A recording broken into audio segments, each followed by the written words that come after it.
Sejam todos bem-vindos ao podcast CESREI Recebe. Hoje nós estamos reunidos aqui num bate-papo feminino, mês de março, o mês internacional de comemoração a esse público que é tão forte e tão presente, não só no cenário brasileiro, no cenário paraibano, mas também no cenário mundial. Hoje nós estamos reunidas recebendo a nossa aluna Maria Eduarda. Olá pessoal, é uma honra estar aqui ao lado de mulheres tão incríveis e que tem tanto a contribuir para esse tema que muita gente coloca que está obsoleto, que está ultrapassado, mas que na verdade é de extrema necessidade e tão necessário na conjuntura da sociedade. Também temos a honra, dentro do nosso papel institucional, de receber uma brilhante egressa, nossa ex-aluna, Sabrina Matias, que tem a oportunidade hoje também de conversar, inclusive, sobre essas experiências da mulher na jovem advocacia. Tudo bom, Sabrina? Olá, professora Gleick.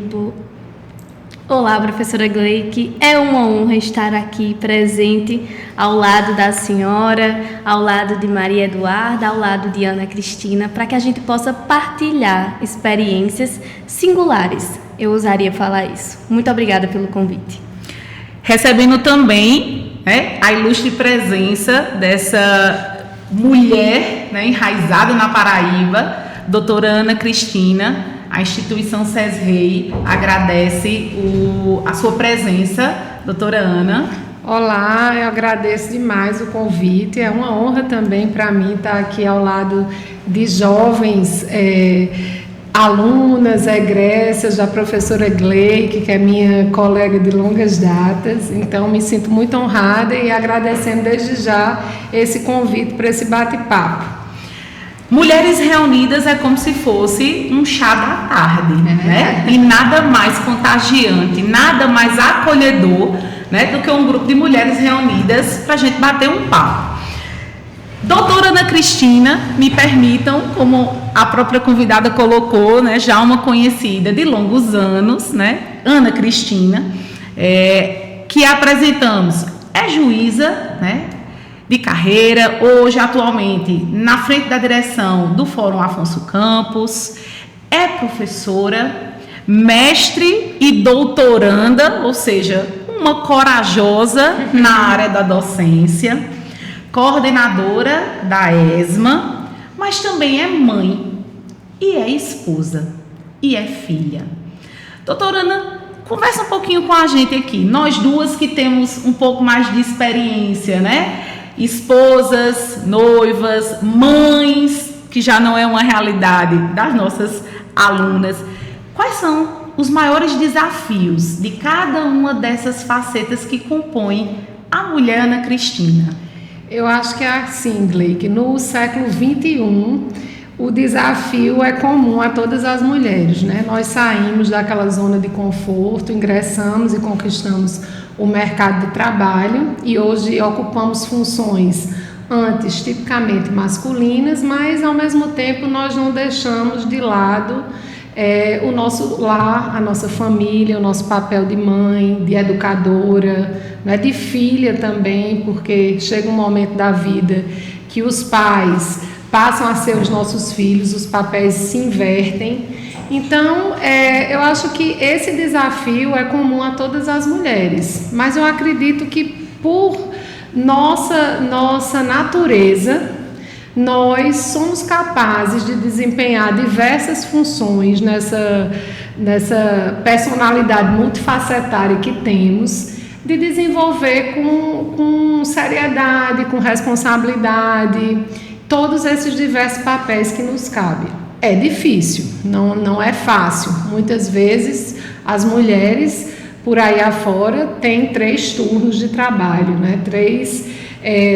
porque quando chega, às vezes, de 2 jornadas de trabalho, ainda tem que exercer atividades domésticas, orientar os filhos nos afazeres da escola, enfim, vários papéis, mas assim, eu acredito que essa figura atual do século XXI, a gente já desempenha com naturalidade isso, porque as jovens aqui, eu acho que elas vão me corrigir se eu estiver errada, mas elas já são educadas para isso, né? Para ir atrás do mercado de trabalho, para ocupar um lugar, ter a sua profissão, e depois casar, ter filho, que é a sequência natural ou não, né? Porque nós mulheres hoje nós temos esse direito de escolha, né? Eu acho que cada um pode ser feliz de diversas formas, mas enfim, dentre essas escolhas nós podemos sim sermos bem-sucedidas naquilo que entendemos trazer para a nossa felicidade. A Ana Cristina, profissional, juíza, professora, ela seria a mesma sem a Ana Cristina, mãe e esposa, e vice-versa? De jeito nenhum, porque um lado complementa o outro, né? Assim, a profissão é uma paixão na minha vida, né? Eu assim, não é que quando eu iniciei a carreira, o curso de Direito, eu não pensava inicialmente de ser magistrada. Mas ao longo do curso isso foi se tornando um sonho, né? E aí foi concretizado e hoje eu me vejo plenamente satisfeita na minha carreira. Não me imagino em outro papel. Por outro lado, eu não seria completa sem os meus filhos, sem o meu marido, sem a instituição familiar no qual eu faço e desempenho esse papel de mãe, de esposa. Então, eu acho que um lado complementa o outro, né? E a mulher moderna é isso, é um misto de tudo. Quando a gente chega em casa é aquela sensação, né? Quando a gente vê os nossos companheiros de vida, os nossos filhos e diz assim, daqui para fora tudo vale a pena, quando daqui para dentro eu sei que vou ser recebida por eles, não é verdade? Isso. Doutora Ana já tem, né, aí anos de experiência e eu queria escutar um pouquinho, Sabrina, você que é recém-formada, né, foi aprovada na OAB ainda enquanto aluna, né, então mostra aí, né, essa guerreira que sempre foi.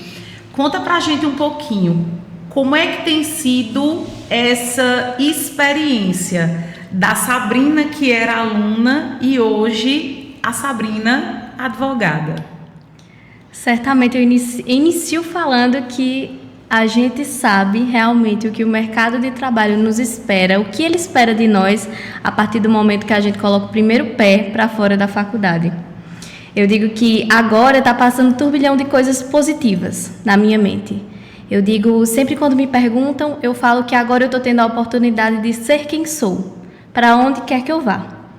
E ao sair da faculdade, já aprovada, né, na OAB, eu não imaginava o leque de oportunidades que eu teria lá fora. Mas, sobretudo, porque eu plantei sementes. Sementes aqui, na CESREI. Sementes aqui no campo acadêmico. E ao olhar para trás e olhar para o agora, eu enxergo que sim, eu estou sendo quem sou.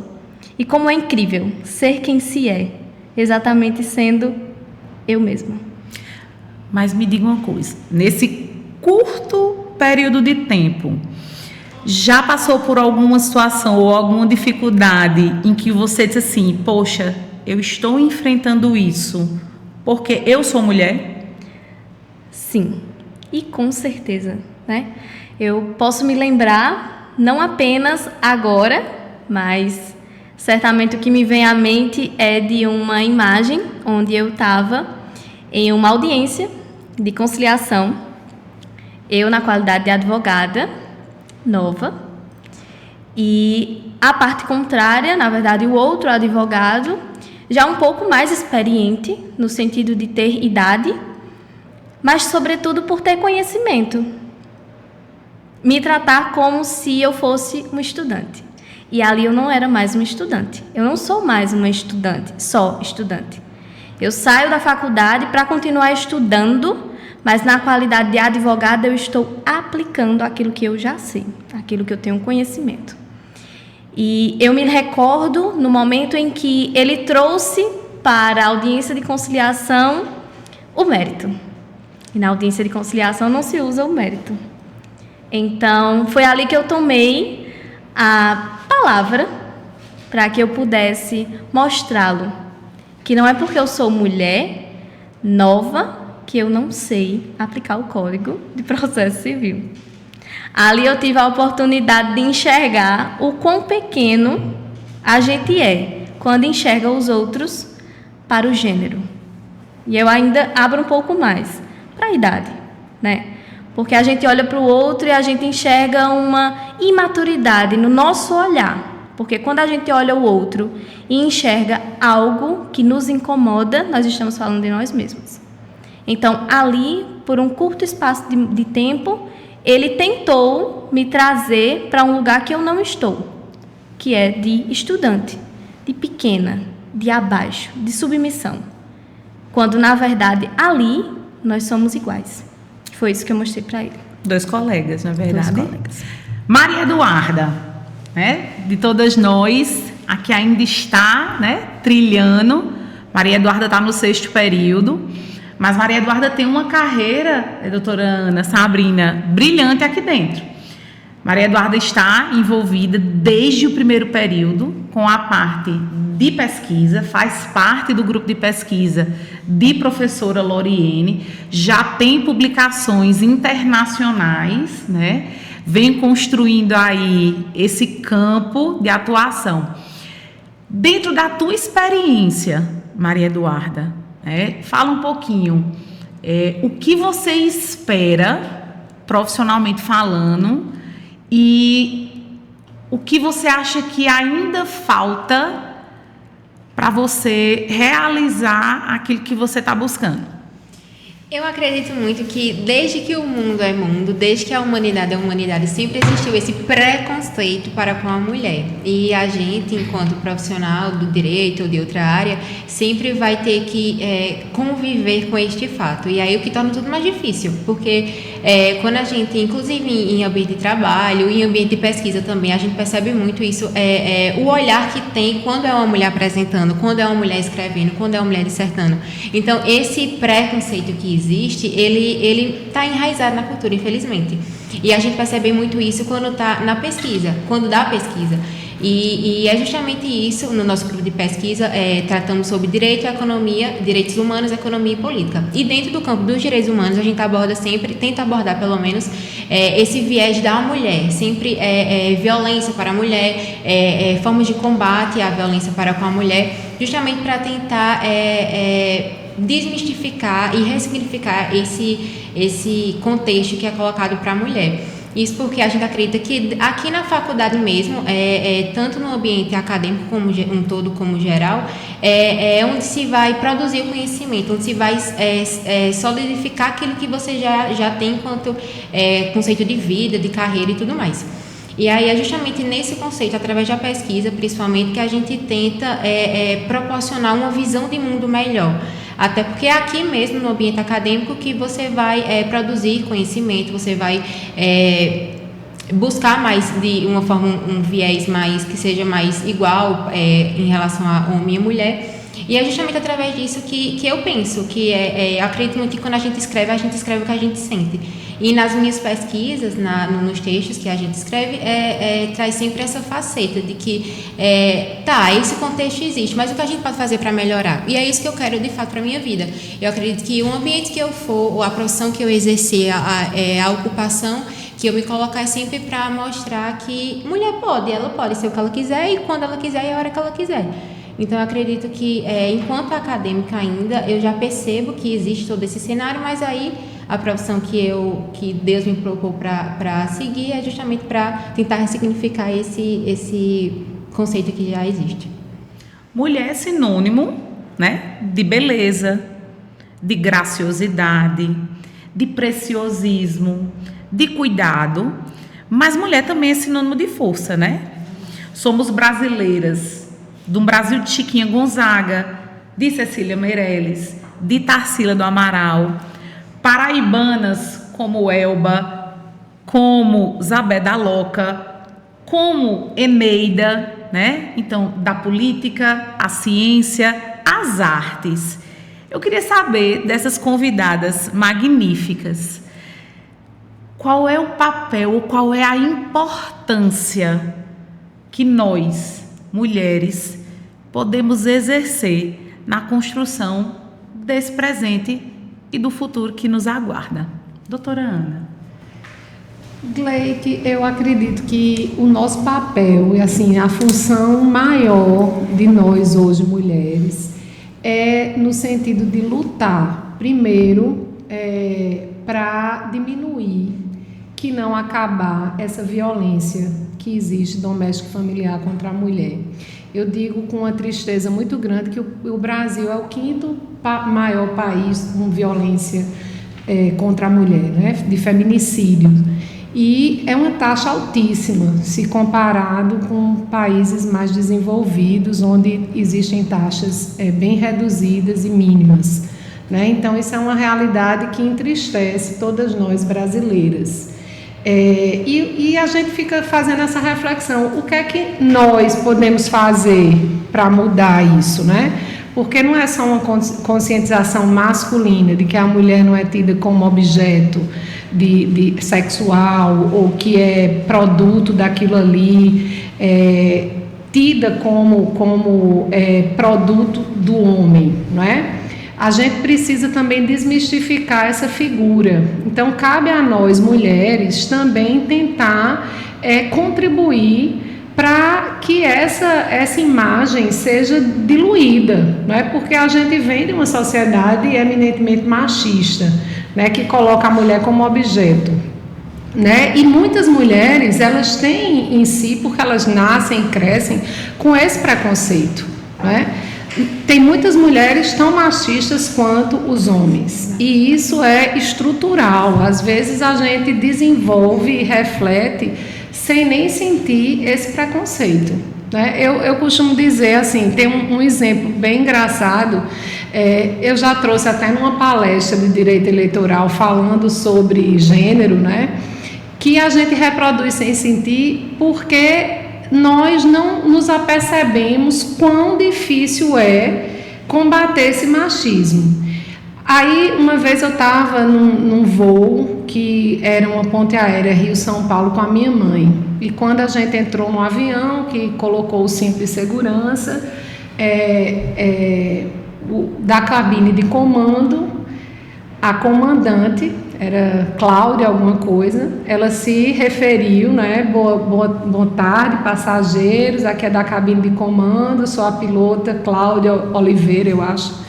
E aquilo me deu um pânico. Eu disse, como assim? É uma mulher no avião? Aí eu olhei para minha mãe, eu quero sair daqui. Foi a primeira reação que eu tive. E a minha mãe, bem mais velha, né, de uma geração anterior, ela disse, por quê? Não, vamos ficar, que você vai sair, você tá doida? Não, a gente vai ficar. Se ela tá aí é porque ela pode estar aí. E, Gleick, qual não é a minha surpresa? Que o voo, o pouso, foi maravilhoso. E depois eu saí reflexiva sobre isso. Porque, instintivamente, a minha primeira reação é: a mulher não pode ser piloto de avião. Por quê? Ela vai ser. Não, isso é um lugar dos homens. E aí, isso eu trouxe para a minha vida.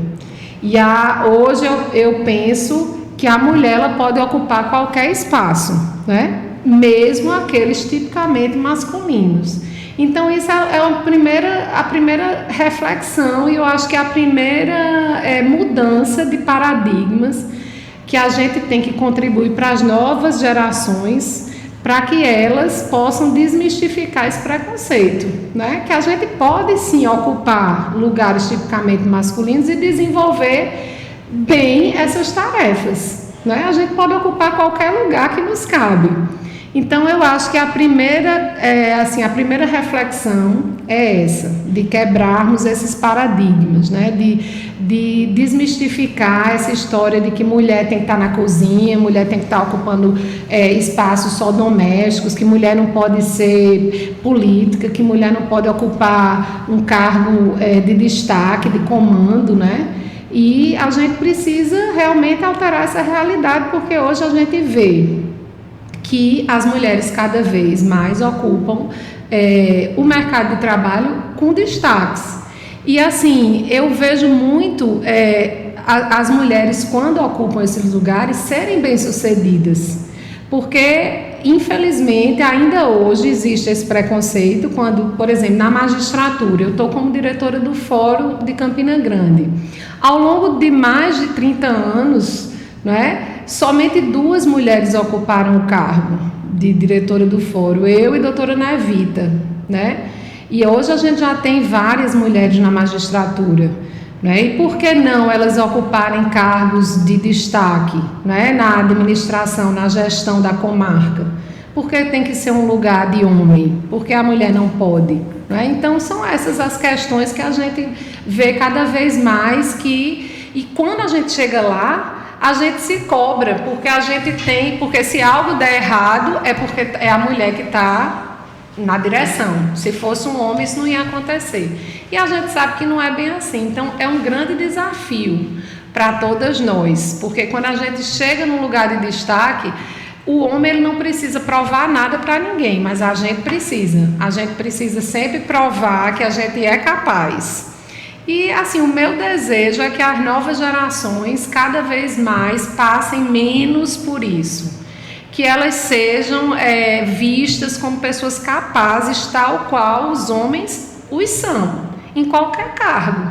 E eu acho que essa reflexão é uma reflexão de vida para todas nós. O que é que nos cabe, enquanto mulheres, modificar e quebrar esses preconceitos que a gente mesma reproduz para os filhos, Do mesmo jeito que existe preconceitos também contra os meninos. Homem não chora. Por que homem não chora?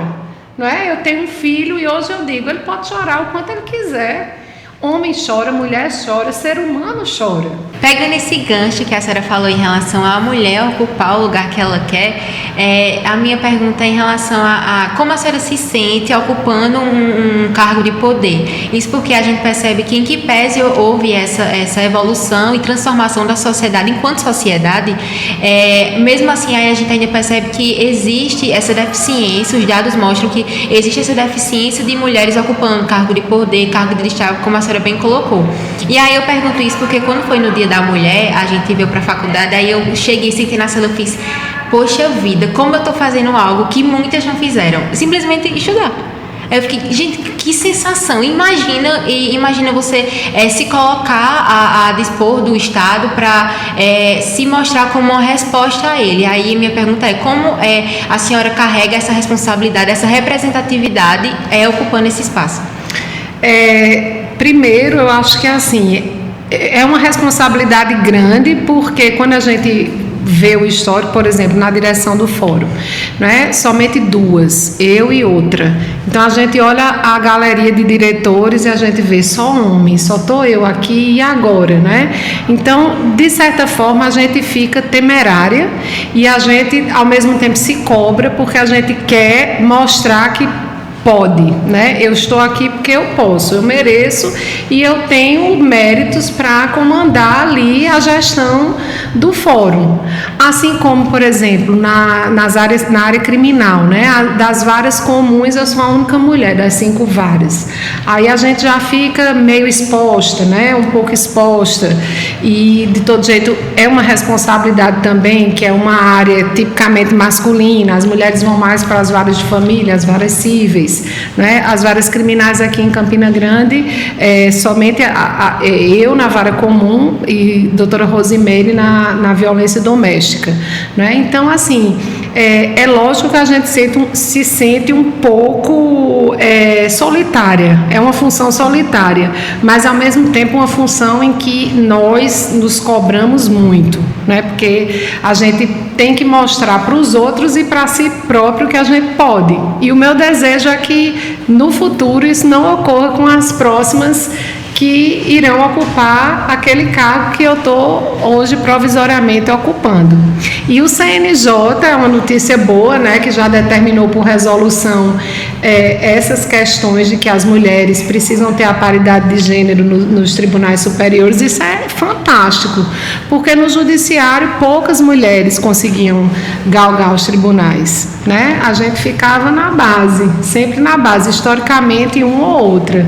E agora, através da resolução, a gente finalmente vai poder ter lugares de destaque.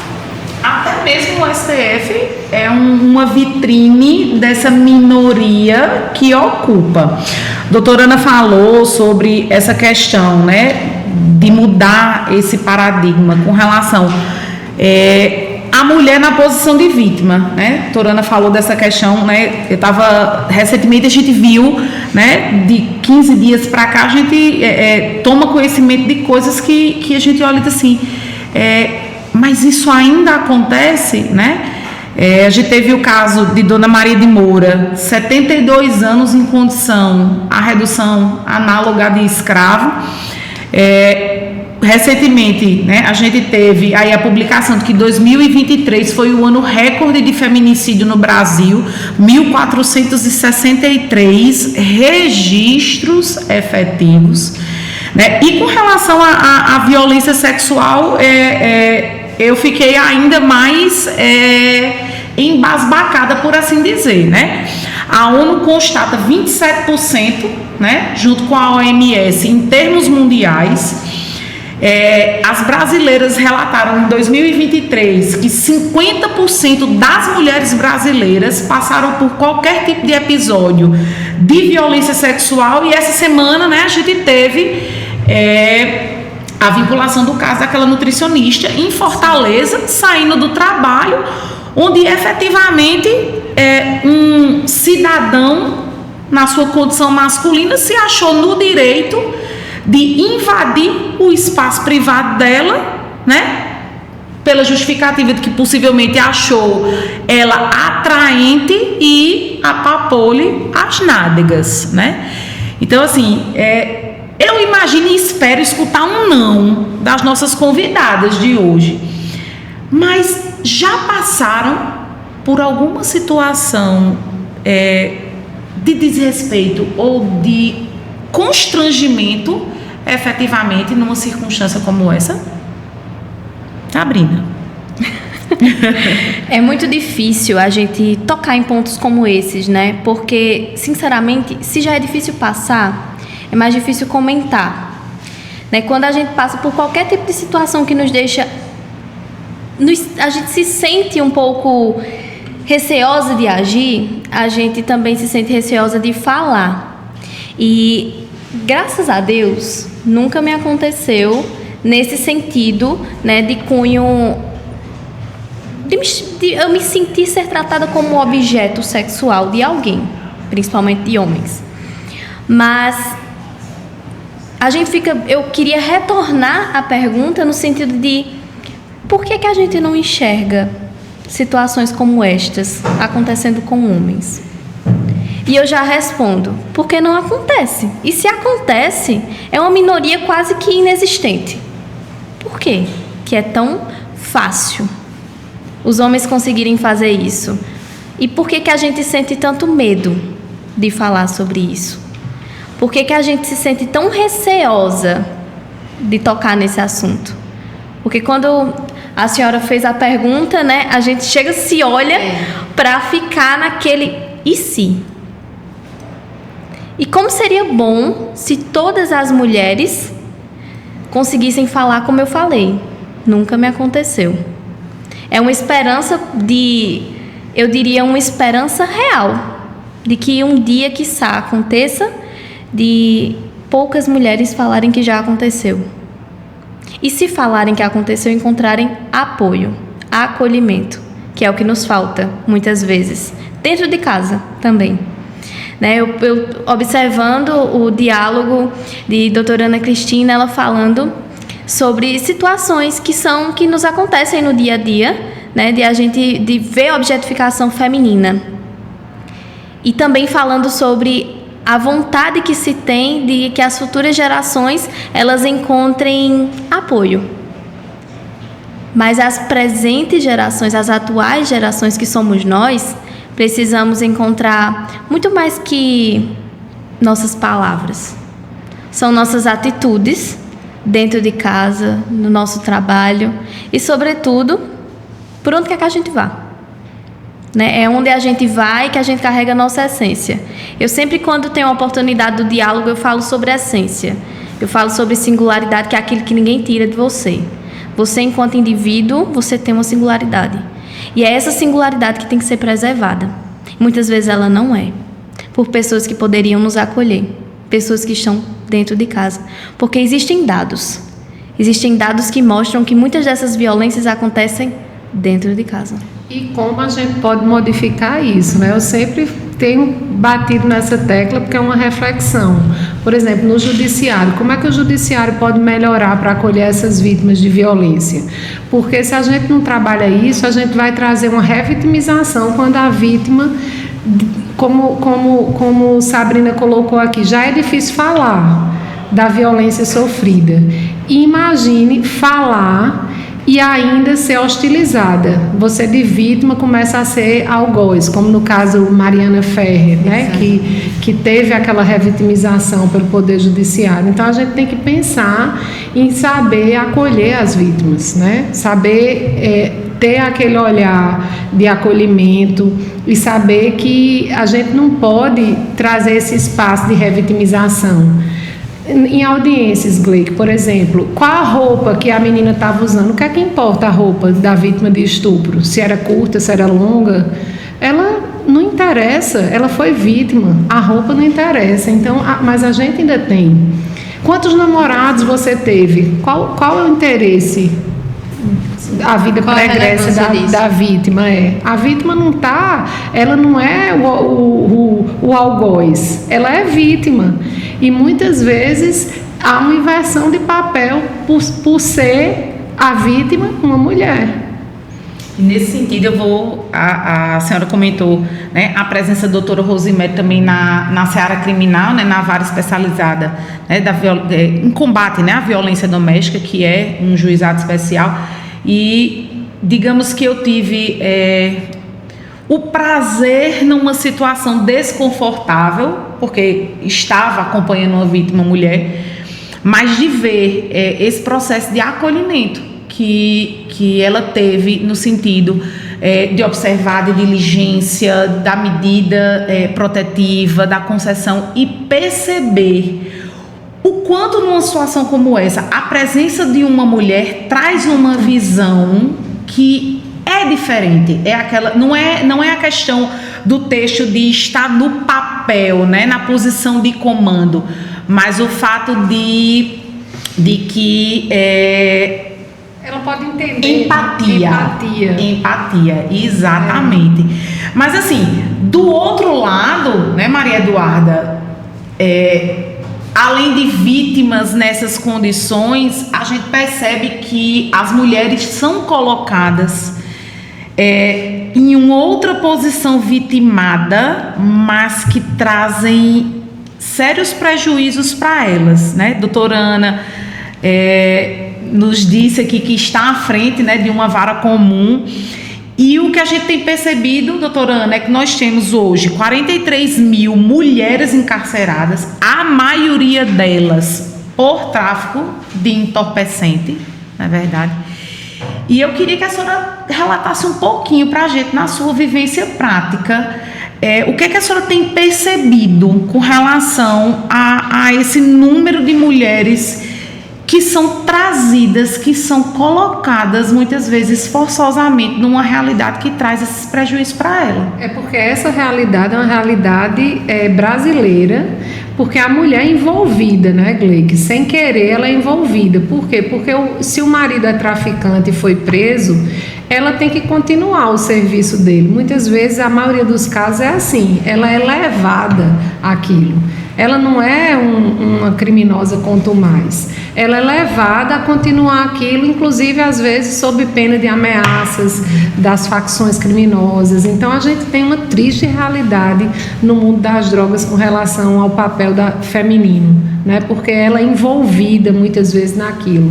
Ela não quer, né? Ela é envolvida e às vezes envolvida por um sentimento até materno, de proteção dos filhos. né? Porque você sabe que o crime organizado, ele não perdoa, né? Você, uma vez inserido ali, se é o homem, eles vão atrás da família, né? É uma realidade, e a mulher, com um sentimento de proteção, ela vai...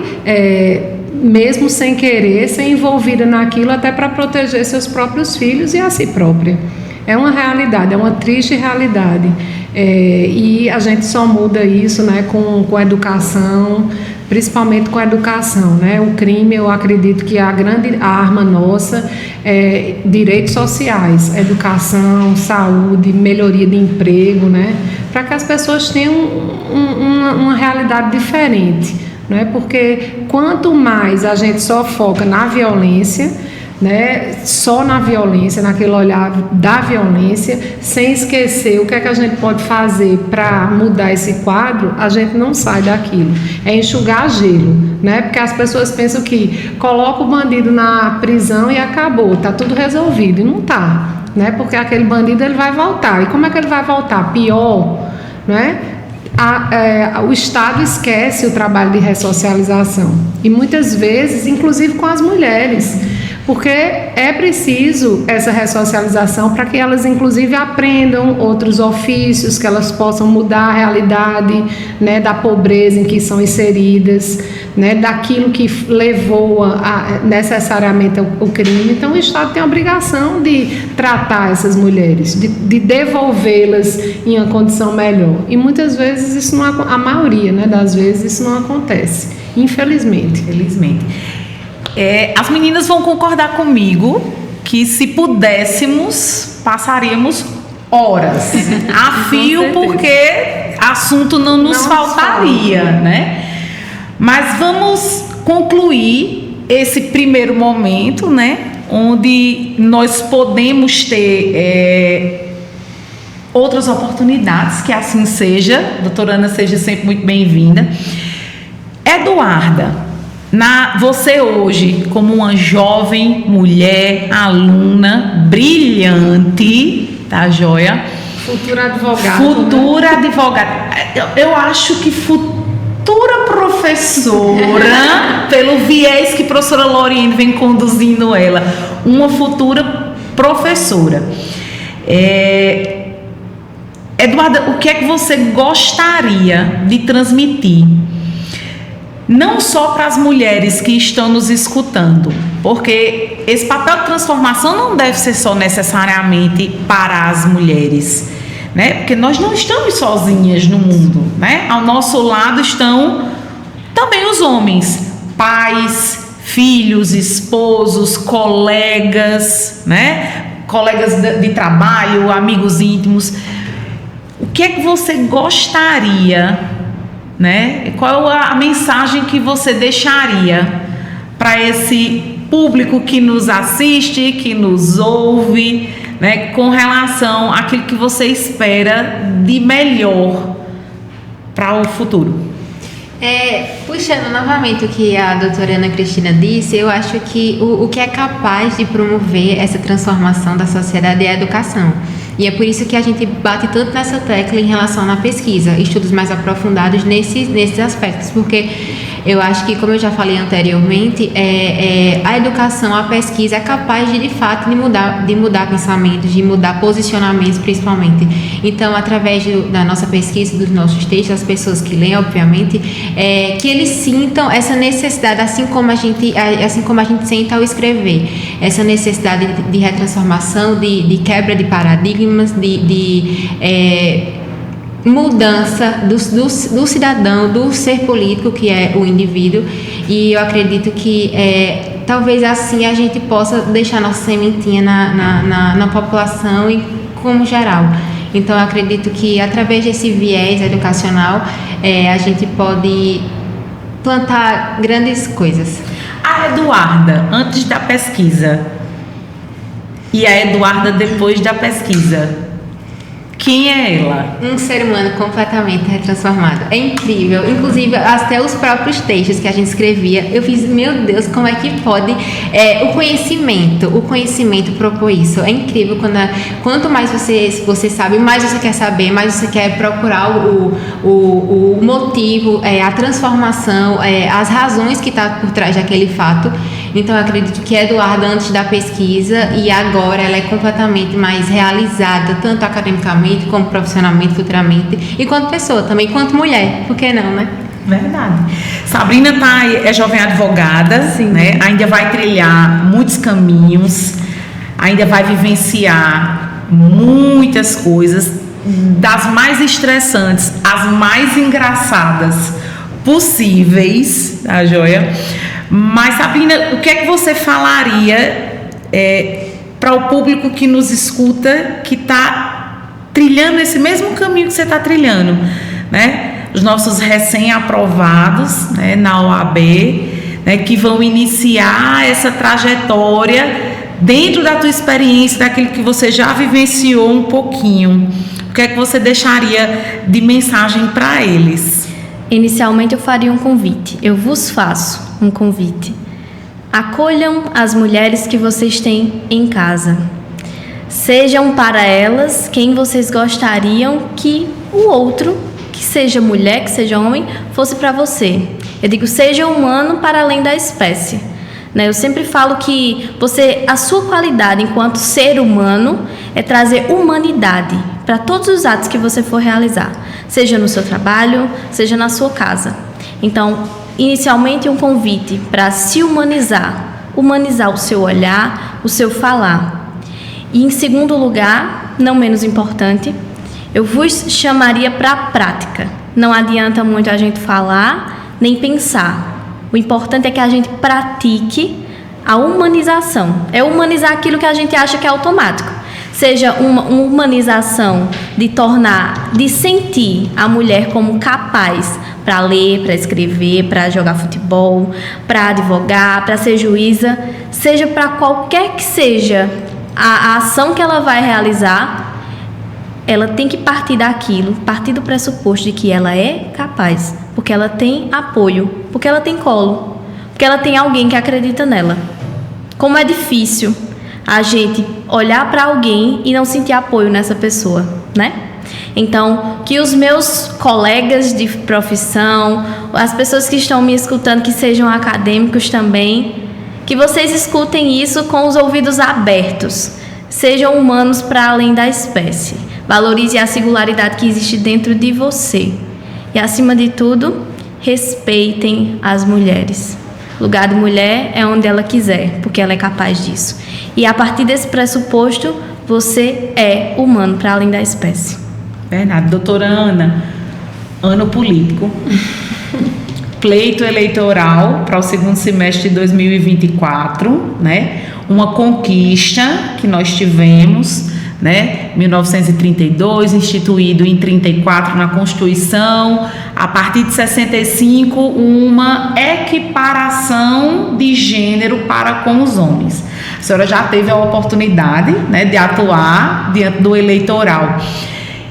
Qual é a mensagem que a senhora deixaria para as nossas ouvintes, né, que estão aptas a exercer? Qual é a importância dessas mulheres quando a gente fala numa decisão, né, numa trajetória, numa caminhada política que vai nos representar aí ao longo de 4 anos? Na verdade, Gleick, eu queria expor um desejo, não é nenhuma mensagem, é um desejo. Eu espero que tenhamos, neste novo pleito que se avizinha, mais mulheres na política, né? Porque a política é o que rege a sociedade, né? Os gregos já diziam isso, né? Não existe sociedade sem política, né? A gente tem que discutir as melhores decisões e a gente só discute através da política. E eu vejo quão importante é o papel da mulher na política, porque diante de várias características que nós, mulheres, temos, na sensibilidade, né, no tirocínio de saber os detalhes, de se ater aos detalhes, né? Os homens, a gente vê pelos testemunhos no processo, todos os homens eles são muito objetivos na descrição do fato, foi isso, isso, isso. Eles não descrevem os detalhes e muitas vezes o X da questão está no detalhe. Somente os depoimentos femininos é que descrevem bem os detalhes. Então, eu acho que a gente tem muito a contribuir para a sociedade. E o meu desejo é que as mulheres ousem, que elas saiam, que elas tenham confiança em si próprias, que elas podem ocupar lugares de destaque na política. Não só exercendo o voto, porque isso nos foi conquistado, né? E nós já exercemos isso, mas que tenhamos novas mulheres em políticas para ocupar cargos, né, de políticos, para que a gente tenha esse olhar feminino nas decisões do nosso Brasil. Então eu desejo muito e eu fico muito feliz quando eu vejo mulheres disputando as eleições. Às vezes a gente fica até animada. Eu digo, olha, o Brasil está mudando. A gente tem cada dia mais mulheres na política. Porque isso, eu acredito que no futuro vai fazer muita diferença. Porque a gente vai ver os resultados dos frutos que a gente planta hoje.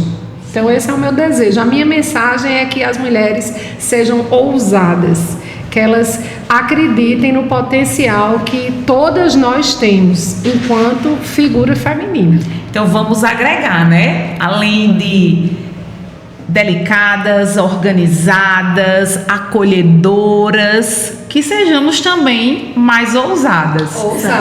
O SESRE Recebe agradece doutora Ana, Sabrina, Maria Eduarda, que tenhamos, se assim nos permitir o nosso coordenador do SESRE Recebe, né, professor Délio, representando o curso de Direito, professor Gilberto, do nosso curso de Publicidade, né, que tenhamos, já deixo aqui o espaço, uma oportunidade para que essa seleta banca de mulheres, né, tão brilhantes e de uma conversa tão gostosa, para que a gente possa se reunir mais uma vez em nome da SESRE. Agradeço a disponibilidade de todas e espero que nos encontremos mais informalmente também em outras oportunidades. Muito obrigada.